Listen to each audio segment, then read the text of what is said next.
Bismillahirrahmanirrahim.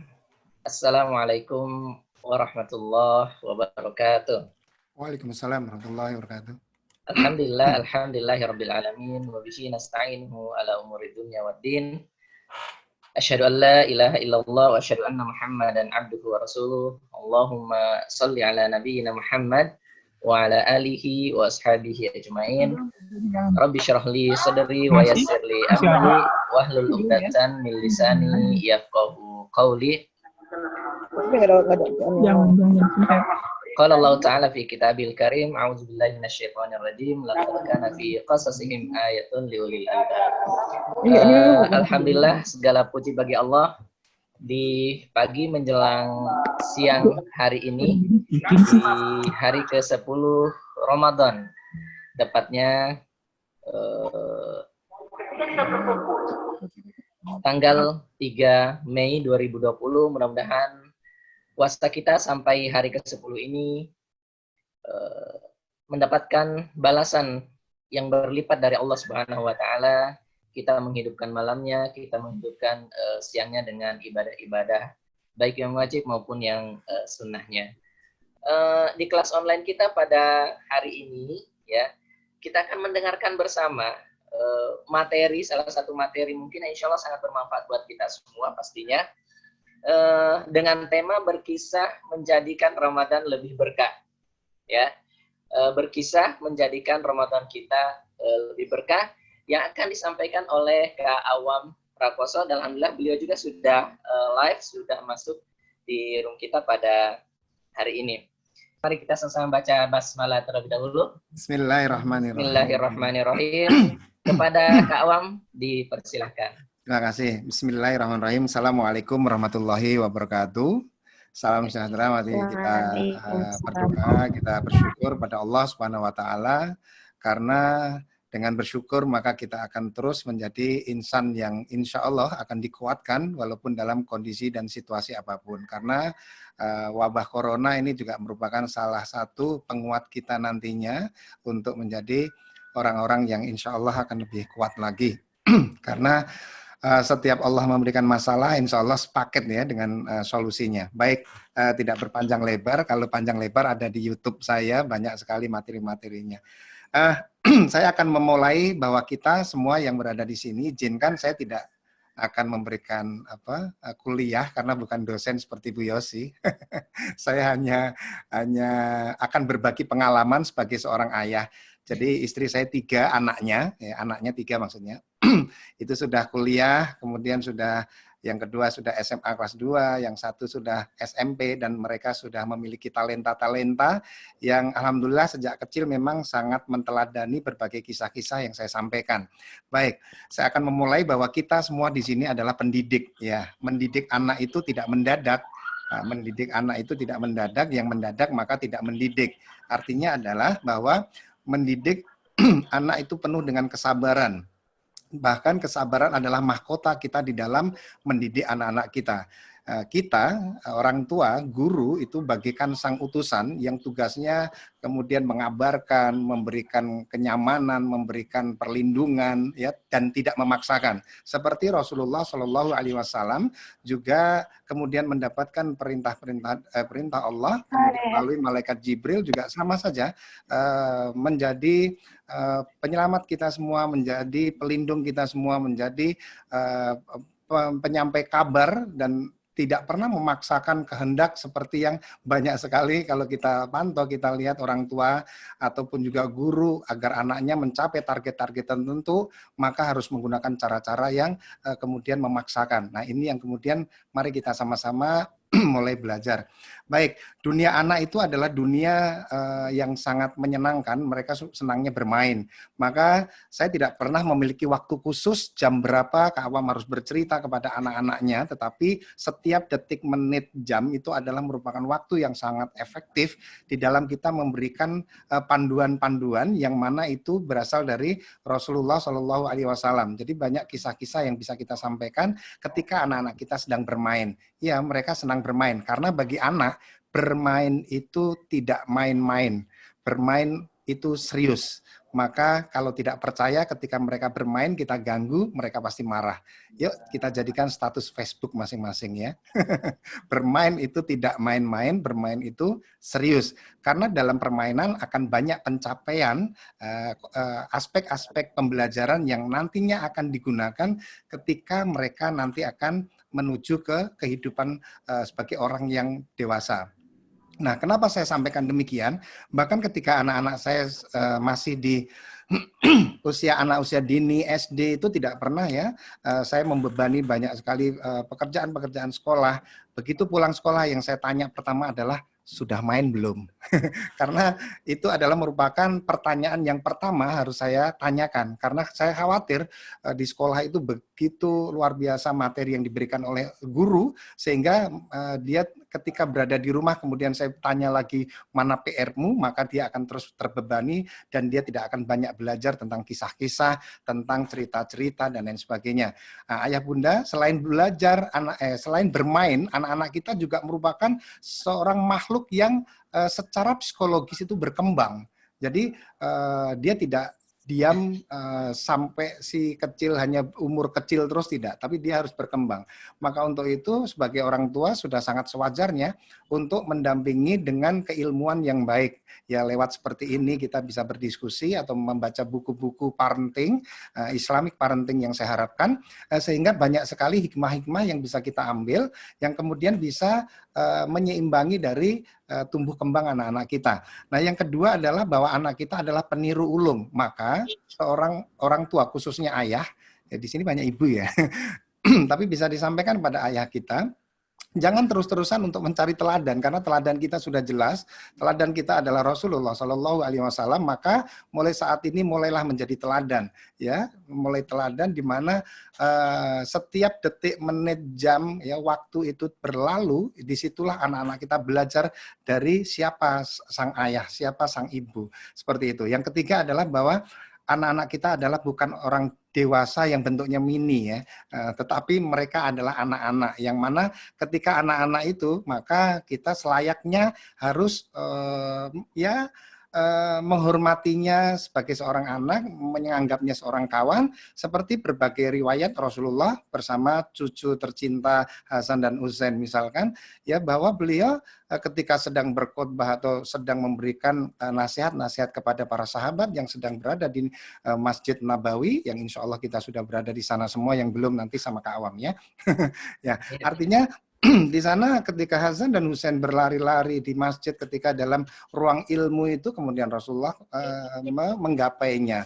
Tidak kemudian kita memintanya untuk keluar karena sedang ada kajian ilmu, tidak seperti itu. Begitu juga ketika sholat, yang mana ketika Rasulullah juga dibebani oleh tubuhnya, cucu-cucunya itu, kemudian Rasulullah memperlama karena apa? Aku tidak ingin mengganggu, mereka harus menyelesaikan terlebih dahulu. Nah, ini adalah sebetulnya parenting yang diberikan oleh Rasulullah agar kita bisa mengambil hikmah, bukan seperti yang pernah saya saksikan ya, tapi bukan ibu-ibu di sini. Sholat Allahu Akbar gitu kan, begitu anaknya mama, mama, mama langsung teriak, "Pah, anaknya nih, kan ibu kan sholatnya nggak kusuk jadinya." Jadi gitu, khusuk ya, pengen mengalahkan khusuknya Rasulullah.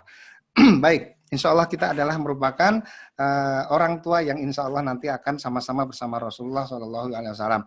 Baik, saya pernah menyimak dari Syekh Ibnu Mubarak bahwa belajar tentang adab itu membutuhkan waktu 30 tahun lamanya dibandingkan dengan ilmu pengetahuan. Ini bisa digambarkan bahwa anak-anak itu harus lebih dulu mereka dikenyangkan atau dibanyakkan itu dengan persoalan yang berkaitan dengan akhlakul karimah, karena ini pondasi. Seperti halnya pohon, kalau pohon itu akarnya tidak kuat, maka yang terjadi adalah ketika angin kencang meniup, dia akan roboh.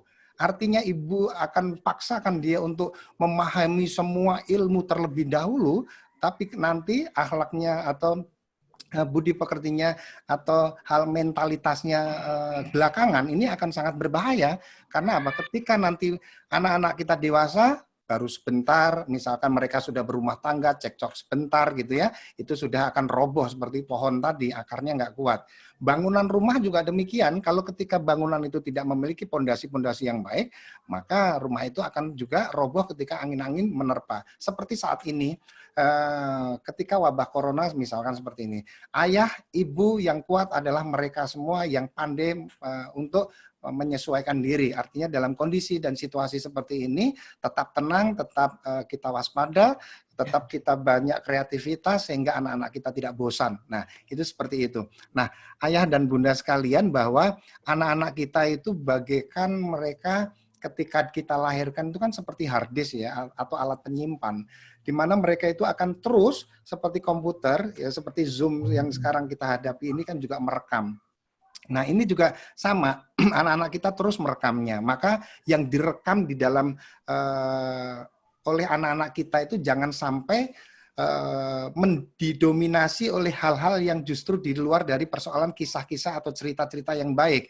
Ini yang berbahaya. Mereka menyaksikan televisi, mereka menonton vlog-vlog dari artis-artis ternama, mereka YouTubers, mereka kemudian membaca dari buku-buku yang tidak bisa kita sebut buku yang baik, perilaku-perilaku yang buruk, dan lain sebagainya. Maka sangat penting sekali bahwa ketika kita dari mulai kecil anak-anak kita berikan rekaman-rekaman itu, sehingga mereka di kemudian hari akan menjadi anak yang anak yang siap, karena sudah banyaknya yang diambilnya. Bahkan pernah ada orang tua yang kemudian datang kepada Kak Awam, anak saya ini diem aja ya, kenapa ya? Ada juga yang mengatakan, Kak Awam, anak saya itu lari ke sana, lari ke sini, dan seterusnya. Nah, itu adalah setiap anak tidak sama. Nah, ini yang kemudian kita harus memiliki cara-cara bagaimana agar nanti bercerita itu bisa lebih mudah atau lebih bisa diterima oleh anak-anak kita. Seperti itu. Baik, ayah bunda atau kakak-kakak sekalian, bahwa komunikasi yang sangat efektif adalah komunikasi dengan cerita. Seperti di dalam Al-Quran sendiri juga kita akan banyak temui cerita-cerita. Jadi Al-Quran itu bukan kumpulan data-data, tapi kumpulan cerita-cerita, kumpulan yang mana itu maksudnya bukan data saja ya. Banyak sekali cerita-cerita yang bisa kita temukan di sana. Nah, ini yang kemudian menjadikan kita, Al-Quran adalah sebuah kekuatan. Ya, karena di dalamnya kisah-kisah Qurani, sirah-sirah nabawi atau sejarah-sejarah, ini merupakan cerita terbaik. Bahkan saya berani menjamin bahwa tidak ada cerita terbaik selain cerita-cerita yang terkandung di dalam Al-Quran. Nah, untuk itu mari kita pelajari kenapa sih kita harus berkisah. Ya, anak-anak kita itu sangat butuh sekali mereka masukan-masukan yang sifatnya harus mereka tampung, harus mereka kumpulkan, ya. Yang misalkan tentang contoh salah satu kisah di mana para sahabat Rasulullah ketika sedang merapatkan strategi peperangan, ketika itu ada Bilal bin Rabah, ada sahabat lainnya Khalid bin Walid, ya, Abu Dzar dan lain sebagainya. Mereka sedang rapat, tiba-tiba Abu Dzar nyeletuk ya, kalau orang sekarang itu nyeletuk ya, kamu itu hitam, nggak pantas kamu memberikan usulanmu itu tidak bagus. Kemudian Bilal bin Rabah segera meninggalkan majelis itu, kemudian langsung menuju ke tempat Rasulullah sambil menitikkan air mata, tapi Rasulullah memang sudah mengetahui apa sahabatnya yang kemudian diterima seperti itu. Jadi tanpa berkata apapun, Bilal bin Rabah hanya menangis saja. Kemudian Rasulullah langsung mendatangi para sahabat, dan ketika Rasulullah berada di dalam ruangan itu tanpa berkata apapun, para sahabatnya sudah memahami dan mengetahui bahwa Rasulullah sedang marah. Apa yang terjadi? Kemudian Abu Dzar berlari dengan cepat, kemudian menempelkan pipi sebelah kiri ke tanah, lalu berteriak, Bilal, injaklah pipi yang sebelah kanan, injaklah biar aku bisa diampuni oleh Allah Subhanahu wa Ta'ala. Rasulullah marah padaku. Nah, apa yang terjadi? Bilal kemudian berlari dengan kencang, menubruk Abu Dzar, bukan untuk melukai atau membalas, tetapi dengan kasih sayang memeluknya. Nah, ini adalah satu kisah yang sangat luar biasa. Kalau semua kita tanya, ayo, ada nggak sih yang kira-kira bisa menyebutkan cerita tentang Bilal bin Rabah? Biasanya ditindih batu, azan, dan lain sebagainya. Padahal kisah tentang Bilal itu sangat banyak, jumlahnya bisa ratusan. Apakah kita semuanya itu sudah membaca kisah-kisah tersebut? Ini baru satu sahabat, belum sahabat-sahabat utama yang lainnya. Bagaimana sebuah sumur yang dikuasai oleh orang Yahudi dan hanya orang boleh mengambil di masa-masa paceklik itu, ya kan, harus membayar dengan uang yang sejumlah dinar yang sangat besar. Kemudian Rasulullah pun bersabda kepada para sahabatnya, siapa yang bisa membeli dan diperuntukkan oleh umat kita, maka Allah akan menggantinya nanti di surga dengan air yang sangat berlimpah. Nah, kemudian muncullah Sayyidina Utsman bin Affan, kemudian mendatangi orang Yahudi itu, kemudian membelinya dengan teknik perdagangan yang sangat luar biasa, dan itu merupakan contoh kisah hikmah. Ada banyak hal yang bisa kita, bukan cuma persoalan kedermawanan, tetapi juga teknik atau trik bagaimana bisa mendapatkan sebuah sumur itu dengan sangat bagus. Nah, ini merupakan cerita yang saya pikir anak-anak kita akan senang. Nah, baik ayah bunda sekalian, mudah-mudahan nggak terlalu cepat ya. Pendongeng sukanya ngomongnya cepat gitu. Baik ya. Nah, kenapa dengan dongeng? Dunia dongeng itu dunia cerita yang anak-anak pasti suka. Tapi jangan sampai terjebak antara istilah kisah, cerita, dan dongeng. Baik, saya akan mulai dengan sebutan apa itu cerita. Cerita adalah merupakan rangkaian peristiwa yang disampaikan baik itu bersifat nyata ataupun tidak nyata. Saya ulangin ya, jadi cerita itu adalah rangkaian peristiwa yang disajikan baik secara lisan maupun tertulis, baik itu ceritanya nyata atau fiksi. Ya, artinya reka-rekaan. Nah, itu adalah cerita. Apa itu cerita reka-rekaan? Contohnya, anak-anak, kakak mau bercerita. Pagi tadi saya bercerita ya, jam 9 sampai jam 10. Ada seekor ayam berkokok. Bangun semuanya, bangun. Kita harus bangun pagi-pagi, azan subuh telah berkumandang. Saatnya sholat subuh. Baiklah, kita sholat sekarang. Ya, kita sholat. Ada kuda berlari. Wah, semua binatang-binatang pun terbangun dari tidurnya. Nah, saya sedang bertutur, ini klasifikasinya adalah dongeng atau reka-rekaan. Jadi, hasil rekaan yang mana itu ceritanya tidak benar-benar terjadi, tetapi di dalamnya mengandung hikmah atau mengandung pesan mulia bermakna. Ini sangat boleh disampaikan kepada anak-anak. Jadi, selain ini juga ayah bunda bisa menyampaikan cerita tentang dongeng itu. Dulu ayahmu itu seorang pejuang loh, atau kakekmu seorang pejuang. Nah, itu boleh direkayasa, tetapi rekayasanya bukan membohongi ya, tetapi merekayasa alurnya. Nanti kapan waktu kita belajar tentang bagaimana membuat rekaan dari sebuah cerita. Kita kembali lagi. Terus apa yang termasuk dari golongan dongeng ini? Dongeng seperti hikayat, seperti saya sebutkan fabel, seperti misalkan kita sebutkan ada cerita legenda, cerita rakyat, kan malin kundang dikutuk jadi batu, emang beneran apa gitu kan, dan lain sebagainya. Kemudian ada juga kita saksikan ada misteri hantu-hantuan, ada kuntil anak, kuntil ibu, kuntil nenek ya. Kan saya nggak pernah itu melihat kuntil anak gitu beneran gitu ya. Artinya itu reka-rekaan yang secara visual dibuat sehingga bisa membumbui anak-anak, oh kuntil anak seperti itu, oh pocong seperti itu, dan seterusnya. Nah, ayah bunda sekalian, itu adalah dongeng hasil rekaan. Kemudian yang kedua adalah yang memang kejadian. Nah, maka yang kejadian itu kita bisa sebut sebagai kisah. Artinya kisah adalah rangkaian peristiwa yang memang betul-betul bisa kita ambil sebuah data hasil penelitian dan kajian. Contoh misalkan saya bercerita, anak-anak, kakak punya cerita. Suara-suara dari seekor gajah ya bersama pasukannya.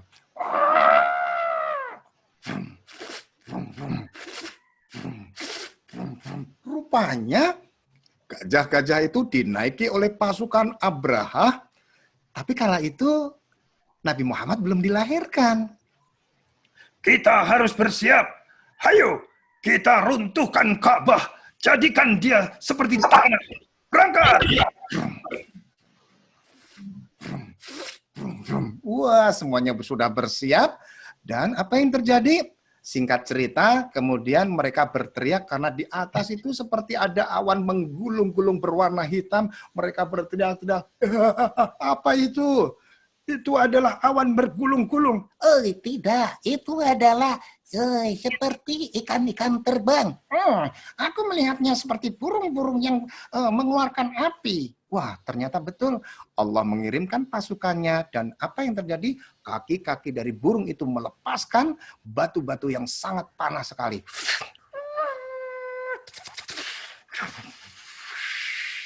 Orang berteriak, "Ah!" Jadilah mereka abu, mereka tak bisa lagi untuk menyombongkan diri. Keluarlah kemudian alam taro kaifafa ala rabbuka bias hafil fil. Artinya di situ kita bisa mengkisahkan. Tapi kalau kisah ke anak nggak usah kayak gitu ya. Ibunya langsung gitu nggak perlu. Jadi ada gajah, gajahnya pasukannya banyak dipimpin oleh namanya Abraha. Hanya cukup seperti itu. Baik, nah jadi kisah-kisah bisa dibedakan antara kisah dengan dongeng. Jadi jangan sampai nanti sini nak, ibu mau dongeng tentang Nabi Muhammad. Nah, Kak Awan marah itu ya, karena dongeng itu adalah reka-rekaan. Jadi kalau ibu mau bercerita boleh, ibu mau berkisah boleh, seperti itu. Nah kemudian apa yang perlu menjadi rambu-rambu kita sebagai orang tua untuk bercerita? Yang pertama materi, ceritanya apa? Nah cerita itu bisa kita ambil dari berbagai macam sumber. Seperti kita memiliki Al-Quran Al-Karim, jadi kita itu adalah merupakan cerita-cerita. Tapi kalau kita sulit untuk menerjemahkan atau kita sulit untuk menggali, bisa juga kita membeli cerita yang memang sudah diperuntukkan untuk anak-anak, itu juga ada. Saya punya ini di perpustakaan. Nah, kemudian bisa juga dari pengalaman hidup. Jadi pengalaman hidup kakek, nenek, ayah, bunda, pengalaman teman ayah, teman ibu, dan lain sebagainya. Itu adalah referensi cerita. Kemudian alam sekitar kita. Kita keluar rumah, kita melihat. Nah, kalau Kak Awam ceritanya pasti beda sama ibu-ibu ya. Lihatlah. Kupu-kupu sudah bertelur. Telurnya pecah menjadi ulat. Ulatnya menjadi kepompong, kepompong pecah jadi kupu-kupu. Ya, kalau ibunya begitu nggak bilang bapaknya, bapaknya kaget, astagfirullahaladzim gitu ya. Maksudnya gitu. Nah, kupu-kupu itu mengalami metamorfosis. Emang metamorfosis apa? Begini. Jadi kupu-kupu itu berpuasa seperti kita, ya. Ketika dia menjadi ulat, dia pun kemudian merasa badannya kedinginan dan seterusnya, nanti dia keluar menjadilah makhluk yang sangat indah, yaitu kupu-kupu seperti itu. Nah, itu adalah merupakan referensi yang bisa kita ambil dari lingkungan sekitar. Sampah-sampah yang berserakan, tumbuh-tumbuhan, ada daun kering, ada daun yang masih muda. Untuk apa itu fungsinya? Oh, yang tua sebagai humus, yang kemudian yang mudah memberikan oksigen yang menyegarkan. Kemudian cerita-cerita lain banyak sekali ya. Baik, kita lanjutkan lagi bahwa bercerita itu sangat penting. Nah, tapi itu yang pertama adalah tentang materinya apa yang harus kita sampaikan ya. Jadi kita bisa ambil dari sumber itu. Tapi yang paling penting dari semua sumber dari perpustakaan pun yang perlu kita perhatikan adalah bahwa cerita itu seperti halnya makanan. Ibarat makanan jangan hanya menyenangkan, tetapi juga harus menyehatkan. Maksud gue gini. Jadi ibarat makanan itu jangan mengenyangkan aja. Kita nggak memperhatikan kadaluarsanya, ada pewarna berlebihan, ada borak, formalin, pewarna berlebih, dan seterusnya. Ini akan berakibat buruk untuk anak-anak kita. Ya tidak sekarang, tapi di kemudian hari. Itu makanan. Nah, makanan bagikan cerita. Cerita kalau makanan untuk jasmani, berarti kalau cerita untuk rohaninya, kejiwaan anak-anak kita, ya, untuk karakter anak-anak kita, sifat-sifat kejiwaan. Nah, ketika cerita itu ada borak formalin, ya, kok cerita ada borak formalin? Cerita itu berarti ada tahayulnya, ada hurofatnya, ya. Kemudian cerita itu ada kekerasannya, ada sara, ada romantisme. Nah, ini yang akan berbahaya bagi anak-anak, bagikan anak kecil memakan nasi yang sebetulnya belum dibolehkan. Ini juga berbahaya.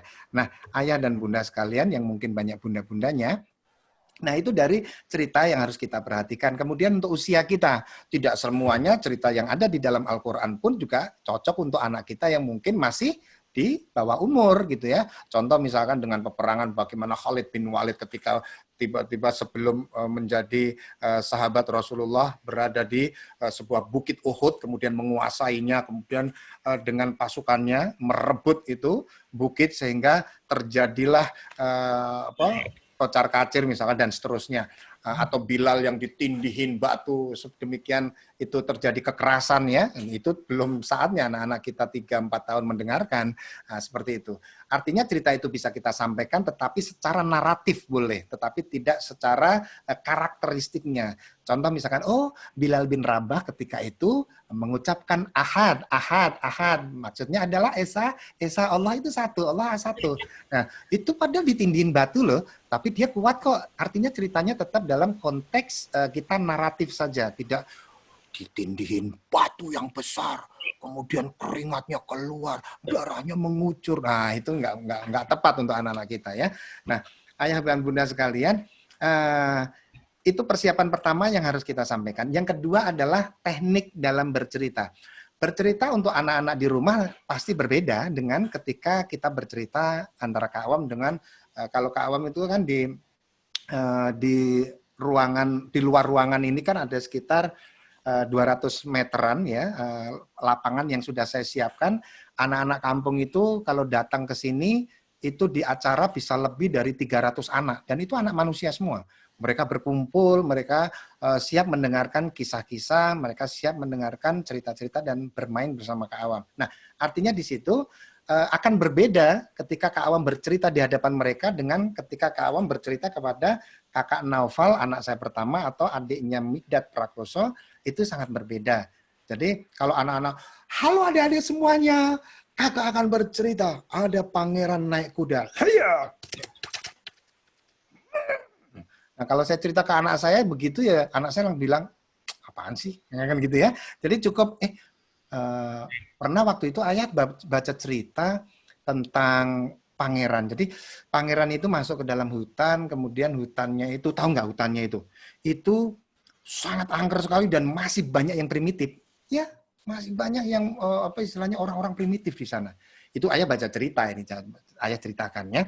Nah, ketika dia berburu itu bersama para pengawalnya, kemudian apa yang terjadi? Kemudian bla bla bla bla. Cukup seperti itu kita bercerita ya. Nah, jadi ayah dan bunda sekalian bahwa kita ketika bercerita memang tidak seperti layaknya ketika Kak Awam bercerita seperti itu. Bahkan ketika saya sedang main, saya saat ini sedang pandemi ini kan lagi senang main PES ya, apa namanya, pertandingan bola lah gitu, pertandingan bola. Saya dengan si adik dengan kakak, nanti siapa yang menang dan seterusnya. Itu jangan salah bahwa saya sudah menyiapkan banyak cerita di sela-sela saya bermain, kemudian saya skip dulu, saya matikan dulu sebentar. Ayah jadi ingat, sebentar. Dulu ayah kamu, jadi padahal itu reka-rekaan yang memang saya siapkan, sehingga anak saya itu mendapatkan hikmah dari momentum yang ada ketika bermain dengan sang ayah. Nah, itu sangat penting. Jadi kapan harus kita bercerita? Maka jawabannya adalah tidak ada batasan waktu yang tepat kapan. Tapi Rasulullah memberikan contoh sih, di mana di saat anak sedang sakit gitu ya, atau sedang mau tidur maksudnya, itu adalah waktu yang sangat tepat. Kemudian sedang berkendaraan, tapi saat ini kita belum bisa berkendaraan, itu adalah waktu yang sangat tepat. Jadi saya itu kalau sudah mencatat sebuah judul-judul cerita, antara Jakarta menuju ke Blora, itu Blora tempat kelahiran saya, itu bisa saya membawa judul sekitar 50-60 cerita. Ya, saya daftar judulnya, tetapi saya sudah memahami semua cerita itu. Jadi kalau anak saya, ya cerita ya, wah oke, siap, ayah cerita, tinggal nih silakan ambil judul yang mana. Nah, sambil saya nyetir, ya, atau ketika gantian ibunya yang nyetir. Nanti di situ anak saya bertanya, aku ingin cerita ini ya tentang apa? Tentang Uwais Al-Qarni. Oh siap, ayah bercerita. Jadi gini ceritanya, bla bla bla. Nanti Anak saya yang kedua beda dengan yang satu atau yang ketiga. Terus saja. Kalau belum sampai lokasi di dalam kendaraan, maunya cerita terus. Ya sudah, cerita yang berapa? Tapi kan saya sudah siapkan dengan judul. Coba ayah bunda. Bukan semua saya yakin ahli cerita, tapi ketika diminta anaknya bercerita, bingung mau cerita apa. Itu karena tidak mencatat referensi yang harus diceritakan yang mana. Nah, maka kita sebagai orang tua itu wajib, kita itu pendidik utama kan. Kita itu guru yang utama bagi anak-anak kita, maka kita harus punya kurikulumnya. Tapi kemampuan kita kan tidak sejauh guru-guru. Kita pandai matematika, kita pandai biologi, kita hanya pandai mengulik dari kisah-kisah yang ada, baik di dalam Al-Quran, Sirah Nabawiyah, maupun juga kisah-kisah inspirasi yang lainnya. Maka bacalah, kemudian setelah itu bikin rangkuman-rangkuman, judul-judulnya. Ya sudah, ketika anak kita bertanya, tinggal lihat, nih mau cerita yang mana? Nah, ayah punya, ini sudah. Ah, ini nih bagus nih. Wah, ini cerita, tapi tidak ada di dalam Al-Quran cerita ini. Cerita ini yang bikin ketemu dari internet. Nah, gini ya ceritanya ya. Ada seorang murid yang pulang ke rumah. Nah, dari sekolahnya, meninggalkan gurunya setelah menimba ilmu. Guru, aku pulang ke rumah, Guru. Baiklah, nak. Hati-hati sampaikan salam guru untuk ayahmu ya. Nah, ini kalau ayah bundanya cerita seperti ini, anaknya pasti surprise ya. Ya, hati-hati. Terima kasih, Guru. Izin aku membawa satu kuda untuk aku naiki pulang menuju ke rumah. Kalau nggak bisa ya duduk gitu ya. Nggak usah dipaksakan, nanti maksain kapan kisahnya gitu. Sesampainya di sana, sang ayah kemudian, karena ayahnya sudah tua, ayahmu senang kamu pulang membawa ilmu. Ini ada satu kantung emas, tolong kamu simpan. Terserah simpannya di mana, tapi ingat ya, jangan ketahuan siapa-siapa. Jangan sampai bisa dilihat oleh siapapun. Baiklah ayah, aku siap ayah. Dia berkeliling ke semua penjuru rumahnya, tapi dia menyerah. Dia kemudian balik lagi ke ayahnya. Ayah, aku tidak mampu melakukan apa yang ayah inginkan. Semua yang ayah inginkan, aku bisa penuhin, tapi satu ini nggak bisa. Kenapa kamu nggak bisa memenuhinya? Sederhana permintaan ayah. Simpan uang-uang emas ini ke tempat yang tidak terlihat siapapun. Justru itu ayah, aku tidak mampu. Ketika di sudut-sudut ruang aku mencoba untuk menyimpannya, ternyata Allah Maha Tahu. Allah mengetahui setiap gerak-gerikku ketika aku menyimpan dari satu sisi ke sisi yang lain. Aku tidak mampu ayah. Berarti kamu memang berilmu, nak. Kamu harus bersyukur bahwa gurumu adalah guru yang sangat tepat mengajarkan tentang hal ini. Nah, itu salah satu contoh bagaimana kita bisa berekspresi ketika di rumah bersama ananda kita. Nah, banyak hal yang bisa saya sampaikan, tapi waktu juga ya.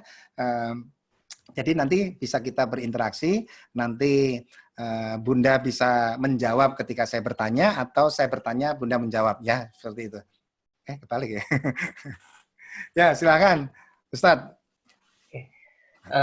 Baik, kalau Masya Allah ilmunya sangat, saya pun jadi tertarik nih.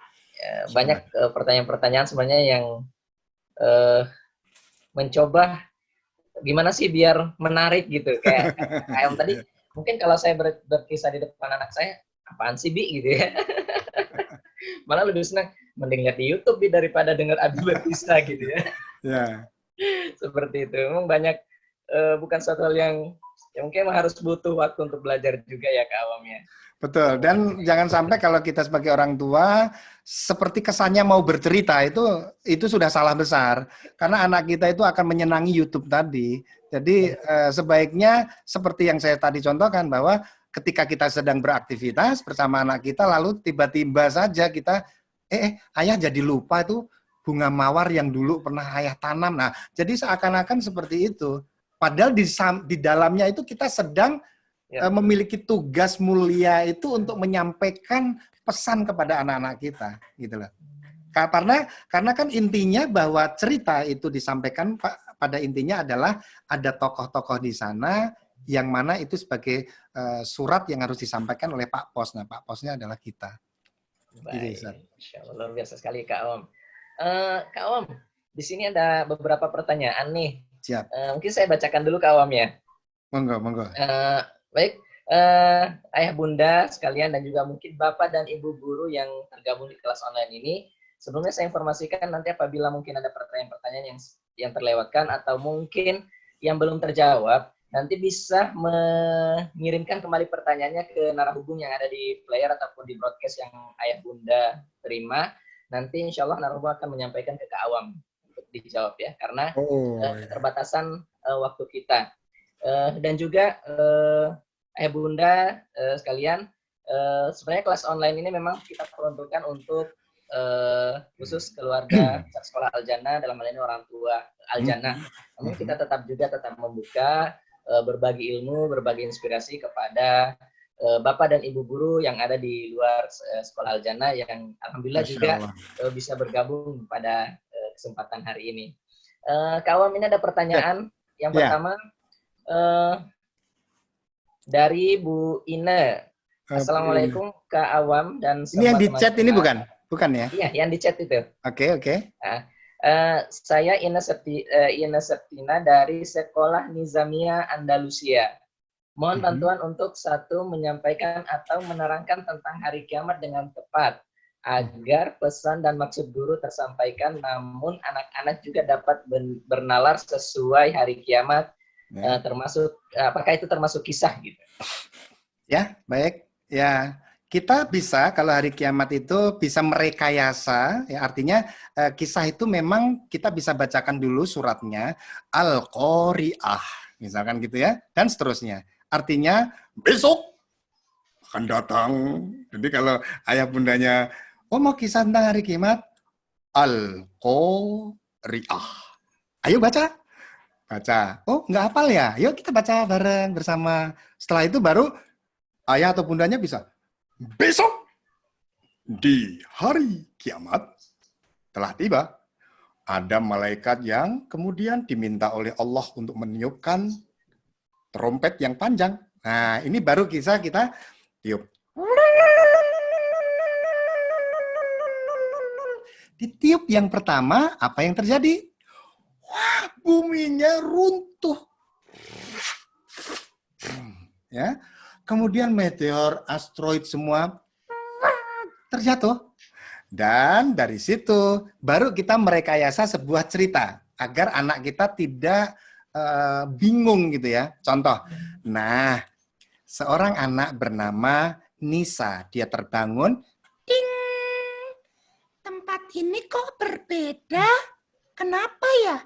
Biasanya ada ayah ibu, ada kakak dan adik. Jendela rumahku mana? Pintunya mana? Kok beda? Oh ternyata si Nisa kebingungan karena tempat itu ternyata tidak sama ketika ia berada di dunia. Dan seterusnya. Nah, artinya di sini nanti tiba-tiba ada malaikat. Assalamualaikum. Waalaikumsalam. Siapakah engkau? Aku adalah makhluk Allah bernama malaikat. Ya, aku akan menimbang amalanmu. Terima kasih. Bismillahirrahmanirrahim. Ya Allah, mudah-mudahan. Dan seterusnya, gitu ya. Jadi kita bisa membuat rekaan-rekaan tetapi tidak keluar dari persoalan jalur-jalur yang sudah ditetapkan. Artinya kisah itu memang betul-betul. Ya saya pikir seperti itu. Baik, pertanyaan selanjutnya ke Awam dari Ibu Leni, Bunda Kansa 6 Andromeda. Ya, bagaimana? Dari Sekolah Al-Jannah. Dan Rafan 1 Awan. Bagaimana membiasakan anak-anak untuk mendengarkan berkisah di era digital seperti ini, di mana mereka lebih suka melihat gawainya atau gadgetnya daripada mendengarkan kami orang tuanya untuk berkisah. Bagaimana solusinya? Mereka lebih suka melihat kisah di YouTube dibanding kita yang membacakannya. Seperti yang saya sampaikan tadi Kak Awam ya. Ya. Nah, ini menarik, pertanyaannya menarik. Jadi ini tidak hanya mungkin Bunda Leni saja, tapi juga mungkin kita semuanya, anak-anak kita sudah sangat gandrung dengan persoalan digital, tapi jangan kita kemudian lantas melarangnya ya, itu adalah teknologi yang nanti harus kita dampingi saja. Baik, nanti kapan waktu kita akan bercerita. Nah, fokus kepada persoalan ini, maka seperti yang tadi Kak Awam sampaikan, berkisahlah, berceritalah, tetapi tidak seakan-akan Anda semuanya sedang berkisah. Itu yang paling utama dan paling penting, karena sesungguhnya kita akan menyampaikan sesuatu yang bagi anak-anak kita itu tidak merasa digurui, tidak merasa dipaksa. Kalau sini-sini Bunda mau cerita nih, dengerin ya, nah itu saja sudah memaksa, itu sudah tidak bagus. Tapi kalau anak sedang apa, oh bundanya sedang sambil menyapu gitu ya, sambil nyanyi, inilah sebuah cerita tentang seekor kuda yang cepat. Kuda itu membawa Ibrahim bin Adam. Ya, Ibrahim bin Adam itu adalah seorang raja yang wah luar biasa, tapi dia sedang jenuh, kemudian sedang mencari tempat untuk berkumpul dengan masyarakat dan seterusnya. Jadi santai saja, tidak meminta anak. Nah, artinya kalau kita melakukan hal itu, saya yakin 10 kali cerita tak rasa mereka memetik hikmah-hikmah yang terjadi. Jadi jangan seakan-akan membuat panggung seperti Kak Awam, tetapi setiap detik, menit, jam itu adalah panggung kita sebagai orang tua. Kan nggak enak kalau kita menyampaikan, nak, sudah azan nak, ayo nak, kan nggak enak. Jadi lebih baik kita sambil bernyanyi saja, misalkan, terdengar suara azan, tanda panggilan sholat, tundalah kegiatan, marilah beribadah. Kita peluk. Terdengar suara qomat, sholat kan dimulai, tunduk pada ilahi, ikhlas di dalam hati. Kan enak begitu. Yuk kita sholat. Gitu. Jadi mengajak, bukan memaksakan. Ya. Terima kasih. Baik, jelas sekali ya jawaban dari Kak Awam. Kemudian pertanyaan selanjutnya dari Ibu Dwi, ya beliau juga orang tua dari sekolah Al-Jannah. Al-Jannah. Yang pertama, mohon diberikan referensi tema-tema yang tepat untuk berkisah pada usia SMP. Baik. Kemudian yang kedua, berapa durasi yang paling efektif supaya lebih mengena? Ya, baik, terima kasih. Ya, untuk anak SMP sangat menarik sekali. Banyak kalau udah SMP sebetulnya justru ini ruang bagi orang tua kepada anak-anak yang sudah mulai menjadi calon-calon pemuda. Ya, saya tidak menyebut remaja ya, saya lebih senang menyebutnya pemuda. Nah, calon-calon pemuda ini justru referensi ceritanya sangat banyak sekali ya. Wah, kalau saya sebutkan nggak selesai waktunya. Ya sebut saja cerita-cerita yang berkaitan dengan persoalan tauhid, bercerita dengan kejujuran, ya, bercerita tentang banyak hal itu, referensi itu. Nah, tetapi itu tadi kembali lagi bukan persoalan materinya, tetapi persoalan bagaimana cara kita menyampaikan sebuah cerita. Karena apalagi SMP, anak-anak yang SD pun juga kalau sudah kita berikan dengan cara, ayo saya bacakan buku, ya mereka sudah malas gitu kan. Jadi dengan cara kita seperti, maaf kalau saya bercerita anak saya yang pertama saat ini sudah bekerja, berusia 21 tahun, dia sudah belum menyelesaikan kuliah, tetapi sambil kuliah sambil bekerja, dia sangat senang dengan hujan. Kalau hujan itu biasanya dia langsung meletakkan semua apa yang dia pegang, kemudian dia langsung lari ke saung. Saya kan bingit saung. Dia langsung duduk saja melihat hujan. Di situ waktu-waktu yang menurut saya sangat tepat. Kemudian saya duduk di sampingnya, ya. Kadang saya tiduran di sampingnya. Saya bilang, kamu ini senang banget hujan, ya. Saya jadi ingat nih. Jadi ngobrol. Padahal ngobrol itu adalah bercerita. Artinya justru cerita itu adalah media komunikasi sebetulnya. Nah, jadi tidak seakan-akan kita bercerita, tapi justru kita berbicara sehingga anak kita, oh masa gitu sih ya? Oh iya benar. Apalagi dulu ada yang bernama sahabat Rasulullah itu sangat luar biasa. Namanya Khalid bin Walid. Kamu udah dengar belum sih? Khalid bin Walid ya denger lah ya. Enggak, maksudnya ketika menghadapi tentara yang sangat luar biasa musuhnya, wah itu ya. Nah, kemudian mampu dengan pasukan yang sedikit, itu ngeri banget loh itu loh. Jadi komunikasi seperti itu. Terus berapa lama secepat-cepatnya, artinya sesedikit-dikitnya waktu. Jadi bukan selama-lamanya. Kalau bercerita untuk anak-anak kita itu secepat-cepatnya selesai. Tetapi ingat, di dalam kecepatan itu sudah harus ada pesan yang tersampaikan untuk anak-anak kita. Jadi berapa lama Kak secepatnya? Kalau perlu 1 menit bisa selesai, 1 menit selesai. Setelah itu cari cerita yang lain lagi. Nah, seperti itu. Jelas ya, mudah-mudahan Bu Dwi Mudah-mudahan ya mendengarkan jawaban dari Kak Awam. Kak Awam, mohon maaf, ini sebenarnya kita waktunya sudah habis. Apakah kita masih melanjutkan ke pertanyaan atau pertanyaan nanti bisa via narahubung ke Kak Awam? Gak apa-apa, masih dilanjut. Belum azan kok. Oh, baik. Kali saya bacakan pertanyaan selanjutnya. Baik. Bentar, maaf.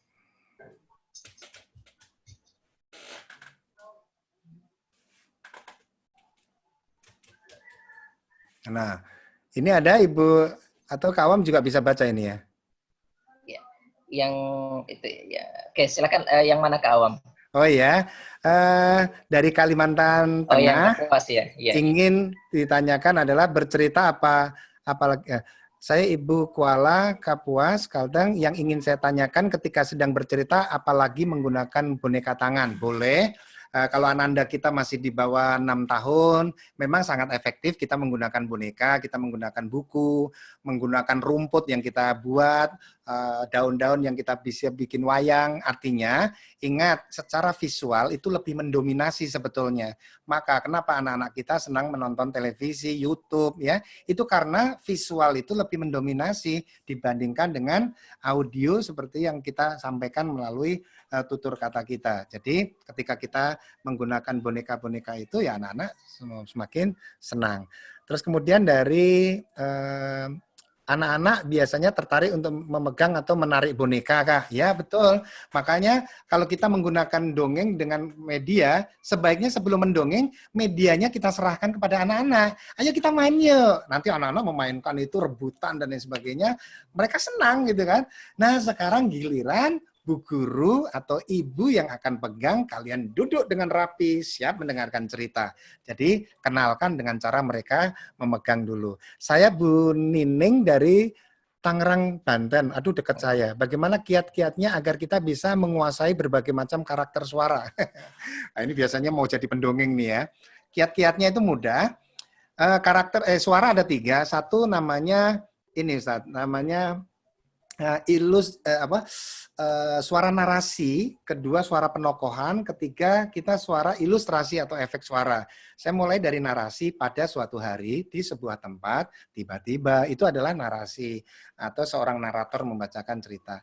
Nah, yang kedua adalah penokohan. Itu biasanya saya mencari referensi dari film kartun. Ayo kita berangkat sekarang, Olive, gitu ya. Popeye, ada Brutus. Gitu ya. Ayo kita berangkat sekarang, Olive. Aku malas ikut denganmu, SpongeBob. SpongeBob, ayo kita ke sana, gitu ya, dan seterusnya. Itu adalah referensinya kita bisa lihat dari para tokoh-tokoh kartun. Nah, kemudian yang ketiga, ilustrasi atau efek suara. Seperti kalau binatang,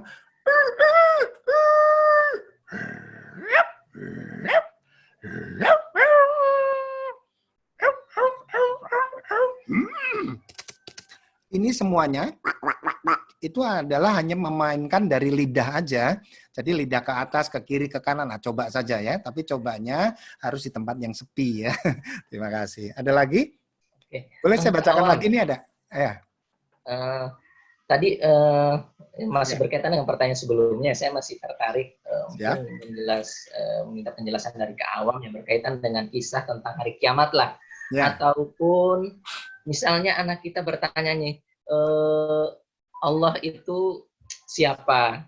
Allah itu di mana? Allah itu seperti apa? Ini kan pertanyaan yang harus sangat berhati-hati kita menjawabnya. Ya, betul, Pak. Gimana nih Kak Awam nih Ya, seperti itu? terima kasih. Jadi kita harus mencari referensi, artinya kalau orang tua tidak bisa menjawab pada saat itu, maka tangguhkan dan janjikan. Nah, janjikan ya, janjikan, kemudian carilah referensi melalui ustadz atau guru-guru kita. Nah, setelah kita dapat referensi itu, baru kita sederhanakan sehingga naluri nalar anak-anak kita bisa menerimanya. Contohnya, nih Bunda mau baca buku cerita.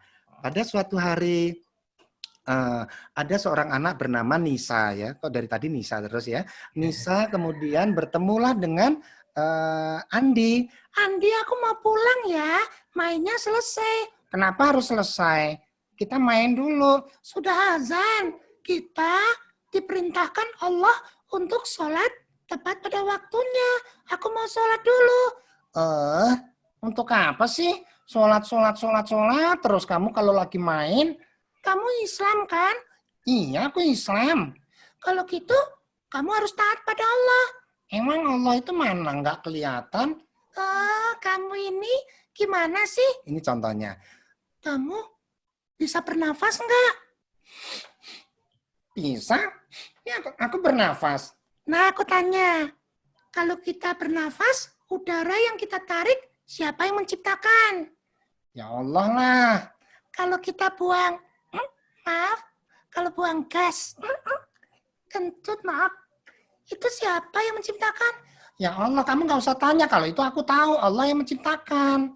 Nah, Allah saja mampu menciptakan sesuatu yang tidak bisa terlihat, apalagi Allah. Allah Maha tidak bisa terlihat lagi. Yang diciptakan tidak bisa terlihat. Berarti hebat kan? Oh, aku tahu, aku ngerti sekarang, keren. Ayo sholat Dan seterusnya. Enggak, contoh ini contohnya aja, spontan ya. Seperti itu, Ustaz. Jadi dibawa ke real mungkin ciptaan Allah yang kita mencoba memancing logika anak-anak untuk berpikir gitu Kak Awam ya. Karena kalau anak TK, anak SD dikasih dalil malah ngantuk gitu kan. Masih sih. Betul. Gitu. Baik, Kak Awam, terima kasih banyak. Masya Allah, ilmu yang sangat bermanfaat buat kita semua. Dan juga para peserta kelas online hari ini, mohon maaf kalau ada pertanyaan terlewatkan. Apabila ada pertanyaan yang masih mau ditanyakan, bisa nanti di chat ke narahubung yang ada di player atau broadcast yang sudah ayah bunda ataupun bapak ibu guru sudah terima. Kak Awam, mohon maaf karena waktu kita harus berpisah. Terima kasih. Dan perpisahan yang abadi, karena insya Allah kita semuanya akan bertemu di surganya Allah Subhanahu wa Ta'ala. Amin. Ya Rabbal Alamin. Tetap semangat.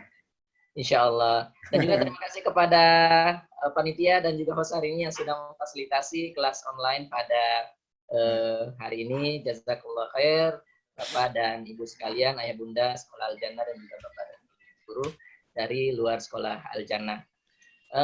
Baik, sebelum kita tutup, kita membaca doa kafaratul majlis. Mudah-mudahan pertemuan kita, majlis kita hari ini diberkahi oleh Allah Subhanahu wa Ta'ala.